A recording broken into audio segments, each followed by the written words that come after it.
এগুলো কি ভাড়া নিছেন? এগুলো সরকারি মানে বছরে ভাড়া নেওয়া আমার। কত করে নিছেন বিঘা?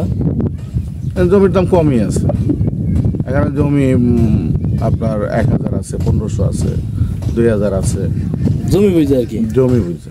এক বিঘা কত শতাংশ এখানে? এখানে 33 শতক বিঘা। আপনি কতদিন ধরে আইছেন? আমি এখানে আসছি 2 মাস হয়ে গেছে। 2 মাস হয়ে গেছে। কি পালন করতেছেন আপনি? আমি এখানে মহিষ পালন করি। কতগুলা? আমি মহিষ আনছিলাম 19টা। 19টা? কত করে কিনে আনছিলেন? এগুলো আমি কিনে আনছিলাম পাবনা থেকে 65 টাকা, মানে 65,000 টাকা করে পিস আনছিলাম। 65,000? এখানে জমি কি কিনে নিছেন না ভাড়া নিছেন? না, এখানে জমি ভাড়া নিছি। ভাড়া নিছেন? কয় বিঘা নিছেন? জমি ভাড়া নিছি আপনার এক দাগে নিছি 9 বিঘা, আরেক দাগে নিছি 10 বিঘা। এই মহিষ পালনের পাশাপাশি কি করতে চাচ্ছেন আপনি? না, এখানে আমি মূলত আমি ঘাসের মানে ঘাস চাষ করব এবং আমার এই গরু বছরে খাওয়াবার চিন্তা ভাবনা। আরো তাহলে আপনি ফার্মটা আরো বড় করবেন? আরো বড় করব। এখানে অনেক ভালো বলতে কি, আমার এটা তো এই নন্দলালপুর তো ঢাকার কাছে।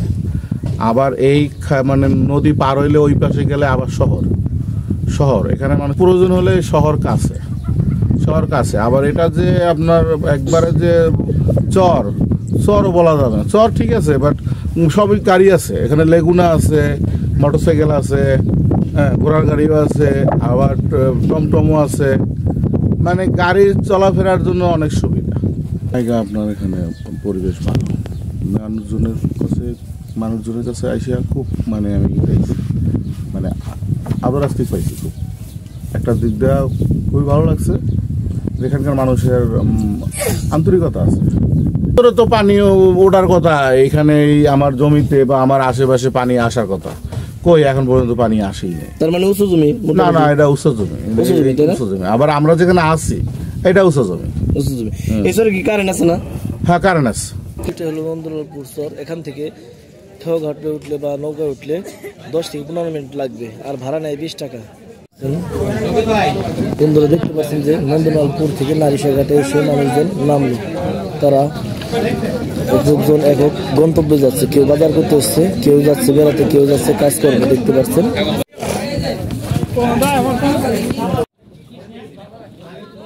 নন্দলালপুর চরে আমরা 10 মিনিট যাবৎ মোটরসাইকেলে ঘুরতেছি। আপনাদেরকে দেখানোর চেষ্টা করতেছি। হাজার বলি এই কারণে, ভুল হবে লক্ষ হেক্টর জমি বলেন।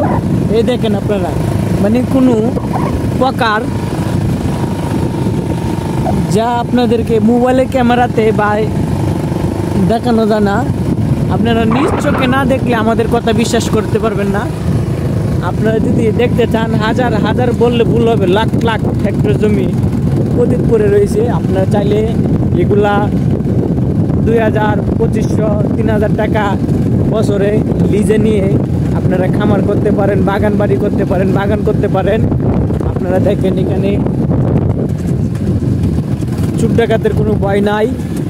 আসসালামু আলাইকুম। ফিরোজপুর থেকে এসে ঢাকার অতি নিকটে 40 কিলোমিটার দূরে নন্দলালপুর চরে খুকন ভাই 19 বিঘা জমি পানির দামে নিয়ে মহিষের খামার এবং কৃষি খামারের প্রসেস করছে। উনি একজন রিটায়ার্ড প্রাপ্ত লোক, আর্মির চাকরি করতেন। এই চরে 2000 টাকা শতাংশ জমি কিনতে পাওয়া যায় এবং 2000 টাকা বিঘা জমি ভাড়ায় পাওয়া যায়। এই চরে বিদ্যুৎ আছে এবং পানি উঠে না, এবং শহরের মতোই চলাফেরা। স্কুল আছে, মাদ্রাসা আছে, ঘন মসজিদ আছে। এই চরে মাত্র নদী পার হয়ে আসতে হয় 15 থেকে 20 টাকা এবং সময় লাগে 10 থেকে 15 মিনিট। তো বন্ধুরা, স্বল্প আয়ের মানুষ সস্তায় জমি কিনে বা ভাড়া নিয়ে এই চরে বাড়ি ও গরুর খামার করতে পারবেন, বা কলা বাগান, যে কোনো যেটাই করেন সেটাই করতে পারবেন। তো ভিডিওটি না টেনে সম্পূর্ণ দেখুন। আশা করি এই চর সম্পর্কে বিস্তারিত জানতে পারবেন। আর আমার মোবাইল নাম্বার দিয়ে দিলাম 0167389269 33। তো বন্ধুরা ভিডিওটি দেখতে থাকুন, আশা করি ভালোই লাগবে। এবং জায়গা আপনার এখানে পরিবেশ ভালো,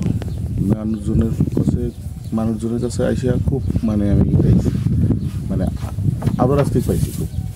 একটা দিক দেওয়া খুবই ভালো লাগছে, যেখানকার মানুষের আন্তরিকতা আছে, যথেষ্ট আন্তরিকতা আছে।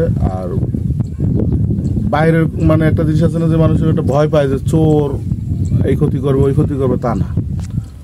আমি আর সেখানে নতুন হিসাবে আমি বলতে চাচ্ছি যে এটাই, যে ওর হাতের ভিতরে একটা আন্তরিকতা আছে। একটা জিনিস না থাকলে চাইলে পাওয়া যায় যে না এটা দেওয়া যাবে না, না তা এর না আছে বা দেয়, এই জিনিসটা মিল পাইছি যথেষ্ট। আপনি হয়তো সাবেক সেনা কর্মকর্তা, এই জন্য আপনার অন্য কোনো, কিন্তু বাহিরের মানুষ যদি এভাবে আসে আপনার জায়গাতে, অন্য কেউ নর্মালি কোনো মানুষ আসে, তারাও কি এভাবে থাকতে পারবো ফ্রিলি আপনার মতো? কেন পারবে না? অনেকেই আছে এখানে, অনেক লোকই আছে এখানে। কলা বাগান করছে, পেয়ারা বাগান করছে, তারপরে অনেকেই আপনার যে ভুট্টার বাগান করছে অনেক। বাসা কোথায়? আমার অরিজিনাল দেশের বাড়ি পিরোজপুর। হ্যাঁ, আমার ফ্যামিলি বাচ্চারা থাকে ঢাকাতে। আপনি কি করতেন? আমি আগে সেনাবাহিনী চাকরি করতাম। সেনাবাহিনী চাকরি করতেন। তাহলে এই নন্দলালপুর চরে, দুর্গম চরে কিভাবে আসলেন এই যে মহিষের খামার করার উদ্দেশ্যে, একটু বলবেন আপনার হিস্ট্রিটা? আসলে আমি চাকরি করার পর আমি 2 বছর বসে খাইছি, আমি কিছু করি।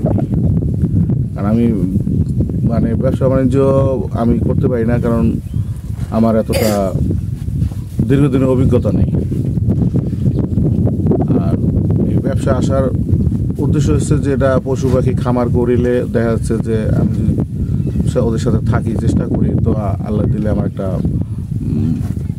ফসল হবে বা একটা ফল হবে, এই চিন্তা ভাবনা করেই এখানে আসা। আর গ্রামের মানুষ যদি করতে পারে তাহলে আমি করতে পারবো না কেন, এই ধরনের চিন্তা ভাবনা করেই আমার মানে এই পশু পাখির দিকে আমার ইচ্ছা। এই চরে আপনি কতদিন ধরে আইছেন? আমি এখানে আসছি 2 মাস হয়ে আসছে। 2 মাস হয়ে গেছে। কি পালন করতেছেন আপনি? আমি এখানে মহিষ পালন করি। কতগুলা? আমি মহিষ আনছিলাম 19টা। 19টা? কত করে কিনে আনছিলেন? এগুলো আমি কিনে আনছিলাম পাবনা থেকে 65 টাকা, মানে 65,000 টাকা করে পিস আনছিলাম।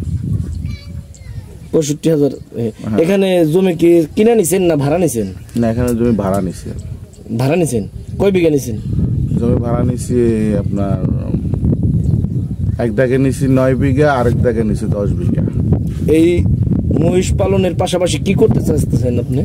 না, এখানে আমি মূলত আমি ঘাসের মানে ঘাস চাষ করব এবং আমার এই গরু বছরে খাওয়াবার চিন্তা ভাবনা।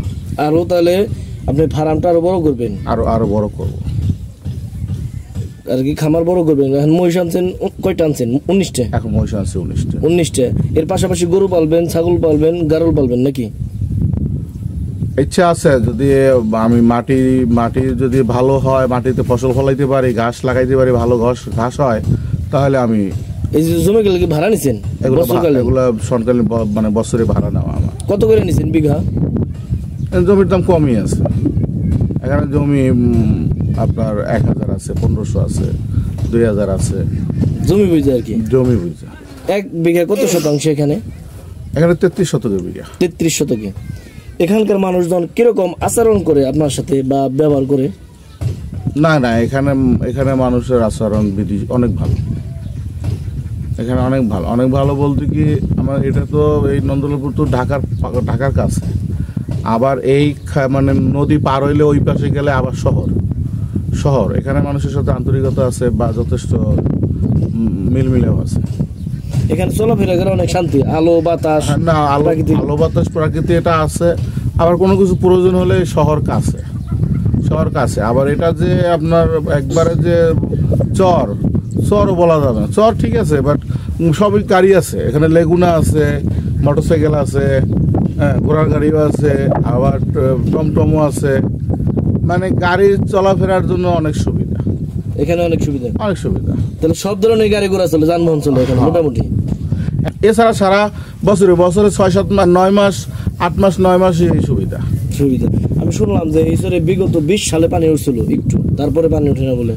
না, যেগুলো নিচু সেগুলো এবছরে তো পানি ওঠার কথা, এখানে আমার জমিতে বা আমার আশেপাশে পানি আসার কথা, কই এখন পর্যন্ত পানি আসেনি। তার মানে উঁচু জমি? না না, এটা উঁচু জমি, উঁচু জমি। আবার আমরা যেখানে আছি এটা উঁচু জমি। উঁচু জমি। এই চরে কি কারেন্ট আছে না?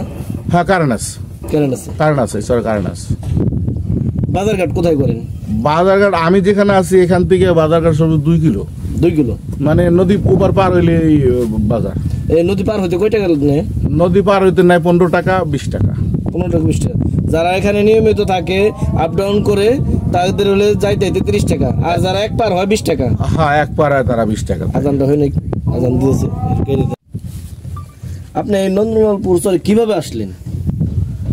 নন্দলালপুরে চরে আসছি কিভাবে, এই আসলে এটা কিন্তু ইউটিউব দেখেই আমি আইছি। ইউটিউব দেখি? হ্যাঁ, আমি ইউটিউব দেখেই আসছি। কারণ এই শুধু এই চরে না, আপনার সব চরেই ইউটিউব দেখতাম। তো নন্দলালপুরের চরে এটা হচ্ছে ঢাকার কাছে। ঢাকা থেকে মোটামুটি কত কিলো? 40 কিলো? হ্যাঁ, এরকমই। ঢাকা ভাগ্যকুলের চর এর কাছে। আমি একই রাস্তা, ভাগ্যকুলের চর আর এই রাস্তা নন্দলালপুরের চর একই রাস্তা, একই পথে আসতে হয়। এই 2 কিলো 2.5 কিলো ডিফারেন্স। এখন তো দেখা যায় যে তেমন ঘর দরজা উঠান নাই, দেখলাম আপনি ওই জায়গায় রয়েছে। ওই ঘরটা কি ভাড়া নিছেন? হ্যাঁ, ওইটা দোকান ঘর। ওটা দোকান ঘর। চরের বুকে তাহলে ভাড়া চলে? মানে ঘরটা ভাড়া চলে, পড়ে আছে। একজন যদি ব্যবহার করে, একজনের ঘর আরেকজন ব্যবহার করলে কিছু টাকা তাকে ভাড়া। কত টাকা ভাড়া দেন? ওইটা ভাড়া ওইভাবে মনে হয় হইছে না। না, ওইটা ওইভাবে হয়েছে কি, ওইটা ভাড়া সে পাশের দোকান আর আমার দোকান, ওই দোকানে একই ভাড়া নেয়, একই ভাড়া নেয়।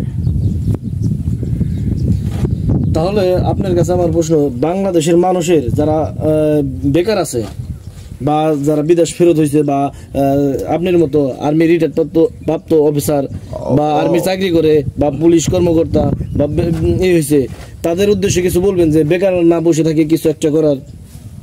না, বেকার থাকা সেটা সে বোকামি। বেকার বসে থাকবে না। বেকার যদি বসে থাকতে হয় তাহলে বেকারই থাকুক, কারণ সে বেকারই থাকবে। আর যারা ইচ্ছে করবে, ইচ্ছে আছে বা ইচ্ছে হয় যে না আমার একটা জিনিস করতে হবে, তো সে একটা কিছু করবে। কত বছর চাকরি করছেন? 24 বছর? আমি 24 বছর সার্ভিস। খেরের গুলো কত দিয়ে কিনছেন? এই খেরের পালা এটা কেনা হয়েছে 50,000 টাকা দিয়ে। 50,000। আর মহিষে কি কি খাবার খায় একটু বলবেন? মহিষে কি খাবে? মহিষ হচ্ছে ও সেটা মানে আপনার গরুতে নষ্ট করে, এইসব খাবার ওরা খায় এসব জন্য, কারণ ওরা খাদ্য বাসে কম। গরুর চেয়ে মহিষের রোগবালা কম। গরুর চাইতে মহিষের রোগবালাই কম বলা যাবে না, এটা আমি বলবো না। কারণ এটা বলবো না এই কারণে, কারণ গরুরও যে রোগবালাই আছে মহিষেরও রোগবালাই আছে। মহিষের একটু ধারণ ক্ষমতা বেশি আর গরুর ধারণ ক্ষমতা কম। গরু যেমন শৌখিন, মহিষ একটু শৌখিন কম, তবে অভ্যাস করলে অভ্যাসে পরিণত। আমার আর একটা প্রশ্ন ছিল, আপনার মতো ইচ্ছা করলে এই চরের বুকে জমি সনকালীন বা ভাড়া নেই বাংলাদেশের যে কোনো প্রান্তে থেকে আসলে পরে ভাড়া নিতে পারবো কিনা? না, এটা পারবে। এটা পারবে। এখানে তো দেখা যাচ্ছে চতুর্দিক দিয়ে শত শত জমি আছে, প্রতীক পরে রয়েছে, এমনি কিছু বাড়ি ঘর হয়েছে, আবার গরু ছাগল পালন করতেছে দেখলাম। এই চর এখানে আমরা যেখানে আছি এটা তো একটা দ্বীপ বলা চলে। কৃষির জন্য চতুর্দিকে নদী, মাঝখানে দ্বীপটা যে উঠছে, মানে চরটা উঠছে, এই চরটা অনেক বড়। এখান থেকে সেই যমুনা ওই পদ্মা সেতু ব্রিজ পর্যন্ত, তারপরও ছাড়াই গেছে, কিন্তু এখান থেকে পদ্মা সেতু ব্রিজে চলে যাওয়া যায়। চর ধইরা পদ্মা সেতু ব্রিজ পর্যন্ত যাওয়া যায়। আমরা যাই তো। আমরা মহিষগুলো এখন কোথায় আছে? মহিষ যে মাঠেই আছে, চরেই আছে। ওইদিকে তো আমরা গেছিলাম, পাইলাম না। ও কন্যা বয়ান উঠছে এখন গেলে পাওয়া যাবে। এখন উঠছে। আপনি কি যাবেন ওখানে? হ্যাঁ, আমি যাবো, একটু আনতে হবে না। আসবে, ওরাই আসে, ওরা চলে আসে, একাই চলে আসে। হ্যাঁ, এই তাহলে কোনো হারে টারে যায় না? না, হারাবে কেন? এই চরে তো তেমন পরিষ্কার, চর পরিষ্কার, জঙ্গল নাই তো, এই কারণেই। এই কয় মাসের ভিতরে দেখেন নাই যে মহিষ রয়েছে বা এই হয়েছে এরকম কোনো কিছু ঘটছে না? না না, ওরা এমনি এই পাশে যে সন গাছ আছে না, এই সন গাছের ভিতরে সবাই এক জায়গায় ঢুকে বইয়ে থাকে। হ্যাঁ, মূলত এখন আপনি ঢাকায় থাকেন, ঢাকায় থেকে এই চলে এসে এই করছেন, দেশের বাড়ি তো আর যান না? না, দেশের বাড়িতে যাই, মাঝে মধ্যে যাই, বছরে 1-2 বার যাই। আর ঢাকায় কি বাড়ি করছেন? না না, ঢাকা বাড়ি করি না, ঢাকাতে আমি আমি ভাড়া থাকি। আমার ছেলে লেখাপড়া করে, তো ওর আবার ইন্টার পরীক্ষা চলে, আবার ওই কম্পিউটার ইঞ্জিনিয়ারিং সফটওয়্যার নিয়ে পড়তেছে। আর আপনার নামটা কি? আমার নাম খোকন। খোকন, আপনার মন মানসিকতা অনেক ভালো, বড় মনের মানুষ পরিচয় দিয়েছেন। কারণ একজন মানুষ আসলে আপনি তার সাথে ভিডিও করতে দেন এবং আপ্যায়ন করেন, কথাবার্তা ভালো বলেন, এটা হলে মানুষের পরিচয়। আমার ভালো লাগছে। আপনি ঢাকা থেকে এই যে দুর্গম চরে এসে খামার করছেন, কত বিঘা জমি নিয়ে জানি? এখানে পড়ছে, এক দাগে পড়ছে 10 বিঘা, আরেক দাগে আছে 9 বিঘা। 9 বিঘা। এই জমিগুলো আসলে কত করে নিয়েছেন? জমিগুলো নিছি এখানে 2000 টাকা করে বিঘা দিছি। 2000 টাকা বিঘা, 33 শতাংশে 1 বিঘা। 2000 টাকা বিঘা হলে আপনার 60 টাকা শতাংশের মতো বা ডিসিমেলের মতো পড়ে আর কি। যাই পড়ছে এখন ডিসিমেল কি সব কিছুতে মেন কথা হচ্ছে ভাইজান, যদি ফসল হয় তাহলে আমার 2000-এ বাজে না, আর যদি মাটিতে ফসল না হয়, নষ্ট হয়ে যায়, যেমন অনেক অনেক মাটি আছে বালু, অনেক মাটি আছে যেমন মানে ফসল কম হয়, অনেক ফসল পুড়ে যায়, অনেকের ফসল মানে ইয়াতে মাটি কম হইলে, মাটি যদি উর্বরতা না থাকে, তো অনেক সময় মানে জমিতে ফসল হয় না, ঘাস হয় না। এখন হয়েছে মানে এখন বর্ষা সিজনে 2-3 মাস দেখা যাবে একার সবুজ, কিন্তু এর পরবর্তীতে একবারে পুরা 6 মাস ধরে রোদে পোড়া লাগবে। আমরা কি আবারও আসলে পরে অন্য কিছু দেখতে পাবো, যে মহিষের পাশাপাশি গরু ছাগল এগুলা? এটা আমি এক সিজন তো দেখতে হবে। এটা আমার কাছে হচ্ছে রিয়েল কথা বলতে কি, যেটা হচ্ছে আপনাকে, আমি এখানে আসছি 2 মাস, এখন আমি একটা পরিকল্পনা অনুযায়ী ভিডিও চালাম, পরিকল্পনা অনুযায়ী ভিডিও করলাম, আপনি অ্যাডভান্স কথা বলা ঠিক না। হ্যাঁ, এটা বাস্তব। আশা নিয়ে আসছি, যদি আশা এখানে ভালো হয় তাহলে অবশ্যই এর পরবর্তীতে গরু ছাগল আর বা আমার ফ্যামিলি এখানে আসবে, দেখবে। আর এই যে জমিগুলা রাখছেন, এই জমিগুলাতে কি করবেন? সব তো আর না, ওই জমিতে যা আছে সবই, এগুলো আমার প্ল্যান হচ্ছে যে আমি এখনো কিছু করি নাই, যদি ঘাস হয় ভালো, যদি ঘাস ভালো হয় তাহলে ওখানে ভুট্টা করবো, সাইলেজ করবো। আচ্ছা, অসংখ্য ধন্যবাদ। আসসালামু আলাইকুম, ভালো থাকবেন। আপনি অনেক কষ্ট দিলাম। আসসালামু আলাইকুম।